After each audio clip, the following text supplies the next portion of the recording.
अस्सलाम वालेकुम।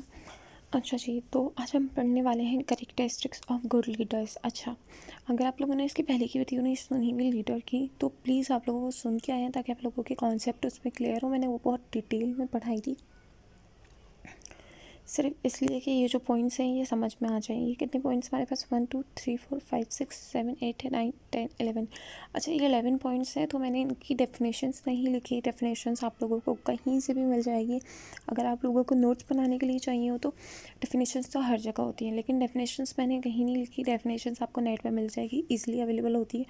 कोई भी बुक का PDF उठाएँ, उसके अंदर मिल जाएगी। तो ये सब बातें ऐसी थी कि आप मुझे लगा कि डेफिनेशन सामने होंगी तो आप लोगों को ज़्यादा इजीली समझ में आ जाएगी। हेडिंग सामने होगी। डेफिनेशंस में ना बहुत लंबी हो जाती हैं, और आप लोगों को तो वैसे ही आप लोग छोटी सी वीडियो नहीं सुनते, तो पूरी इतनी लंबी लंबी वीडियो को कहाँ सुनेंगे।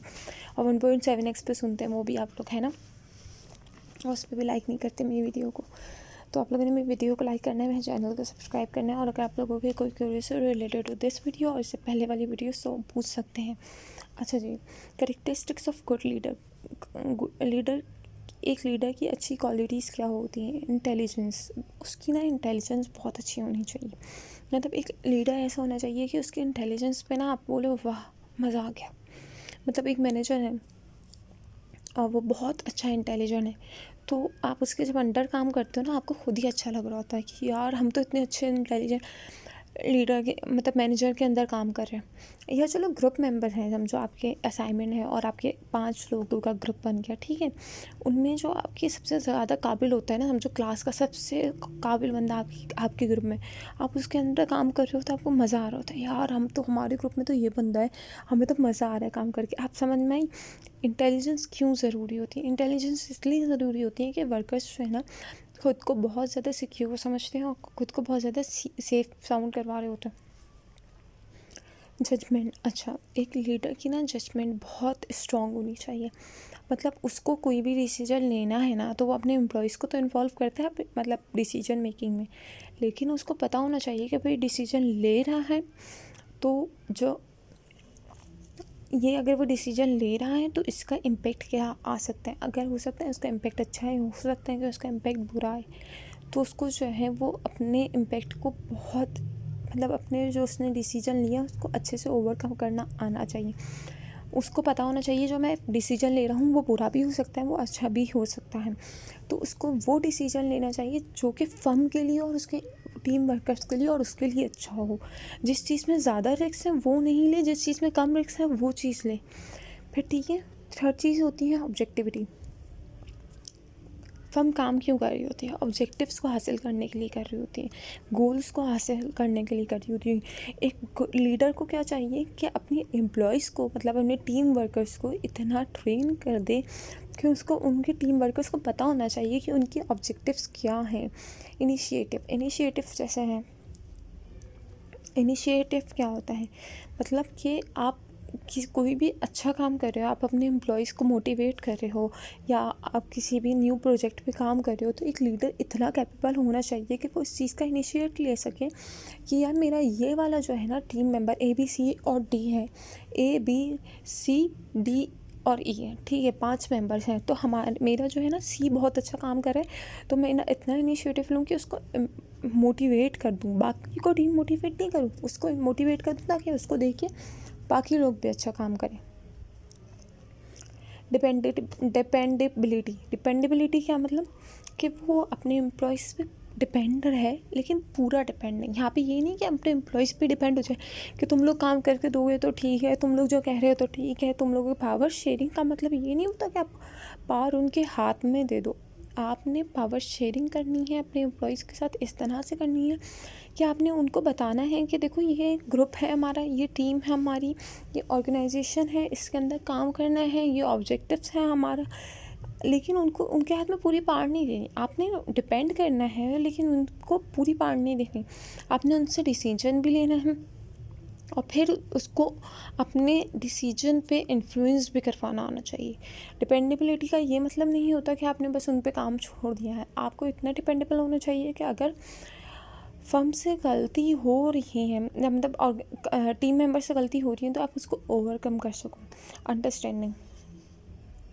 अच्छा, एक जगह ना बहुत सारी जगह ना ये मसला आता है कि अंडरस्टैंडिंग का बहुत इश्यूज होता है ऑर्गेनाइजेशंस में, या फिर ग्रुप की बात कर लेते हैं। चलो ग्रुप में तो अंडरस्टैंडिंग का बहुत इशू आता है। इशू क्या होता है कि लीडर हमारी बात नहीं समझ रहा। ये चीज़ बहुत ज़्यादा आती है, क्योंकि हम एज अ लीडर हम बात करते हैं, लीडर की क्वालिटी से हम लीडर्स की बात करेंगे, एम्प्लॉयज़ के रिलेशनशिप की बात नहीं करेंगे कि एक एम्प्लॉय का दूसरे एम्प्लॉय से कैसा रिलेशनशिप। हम बात करेंगे एम्प्लॉयज़ की, वो लीडर की अंडरस्टैंडिंग बहुत अच्छी होनी चाहिए।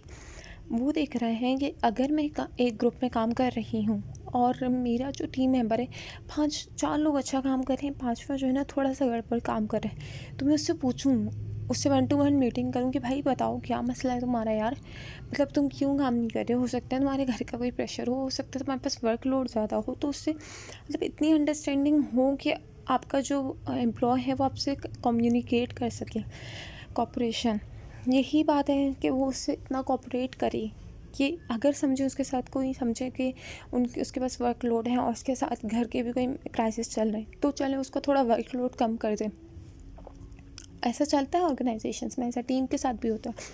जब हम लोग एक टीम में काम कर रहे होते हैं और उसमें से एक बंदा जो है टीम मेंबर वो नहीं होता टीम में, या समझो उसके साथ कोई मसला आया, तो उसकी जगह हम लोग दूसरे मेंबर से कहते हैं कि भाई अगर वो नहीं है तो तुम आज उसका काम कर दो, हो सकता है कल वो तुम्हें कहीं मजबूरी हो तो वो तुम्हारा काम कर देगा। मिल बांट के ही काम होता है। ऑनेस्टी, अच्छा ऑनेस्टी बहुत ज़रूरी है।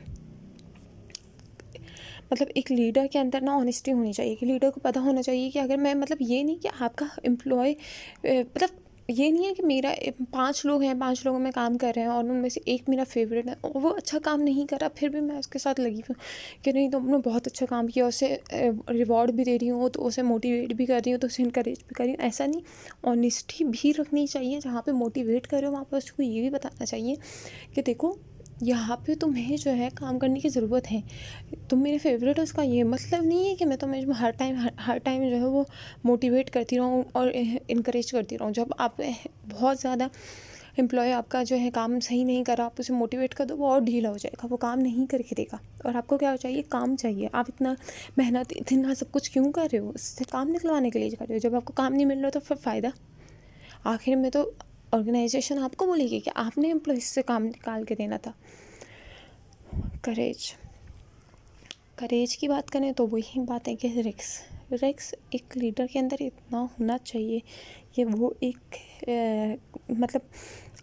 अगर रिक्स आ गया या चले एम्प्लॉयज़ की कोई गलती हो गई, तो इतना करेज होना चाहिए कि वो उसको बता सके ऑर्गेनाइजेशन को कि हमसे ये गलती हो गई है, लेकिन ये नहीं करे कि बोले कि हमने ये जो है वो इस मेंबर से हुई है तो आप इस मेंबर को निकाल दें। ऐसा नहीं होना चाहिए। जब पूरा टीम वर्क है तो फिर टीम वर्क की तरह से ही उसको मज़ीद आगे लेके चलना चाहिए। कॉन्फिडेंस बहुत ज़रूरी होती है एक लीडर के अंदर। वो कॉन्फिडेंट होगा। अगर समझे मैं एक लीडर हूँ और मैं कॉन्फिडेंट नहीं हूँ कि मैं कोई डिसीजन ले रही हूँ, मुझे नहीं पता इस डिसीजन का आगे चल के कंपनी के लिए क्या इम्पैक्ट होगा, प्रॉफिट होगा कि लॉस होगा, मुझे नहीं पता। तो मेरे एम्प्लॉयज़ जो है या चलो मेरे अंडर जो काम कर रहे हैं टीम वर्कर्स हैं मेरे, वो कैसे श्योर होंगे कि हमें इस पे काम करना चाहिए कि नहीं करना चाहिए। वो काम करते हुए यही सोचेंगे या तो लॉस होगा या प्रॉफिट होगा, ऑर्गेनाइजेशन तो हमें भी बातें सुनाएगी या हमारा भी बोनस काटेगी, क्योंकि हमारा लीडर इतना कंफ्यूज है। जब आपका लीडर ही कंफ्यूज होगा तो आपको डायरेक्शन कैसे देगा। लीडर की सबसे पहली चीज़ यही है कि वो आपको डायरेक्शन देगा। डायरेक्शन देने के लिए आपको जो है बहुत कॉन्फिडेंट इनफ होना चाहिए कि आप जो कर रहे हैं आप उस पर स्टेबल रहें। स्टेबिलिटी भी मैं यहाँ पे कवर कर रही हूँ कि उस पर स्टेबल रहें, कि आपने जो किया है आप उसमें माने कि आपने ये किया है और आपने फर्म के लिए बेहतरी के लिए किया। ठीक है, अगर इसमें कोई क्वेरी हो तो आप लोग मुझे कमेंट सेक्शन में बता दीजिएगा। मेरे चैनल को सब्सक्राइब और वीडियो अगर आपको अच्छी लगी हो तो प्लीज़ मेरी वीडियो को लाइक कर दीजिएगा और शेयर कर दीजिएगा। Thank you.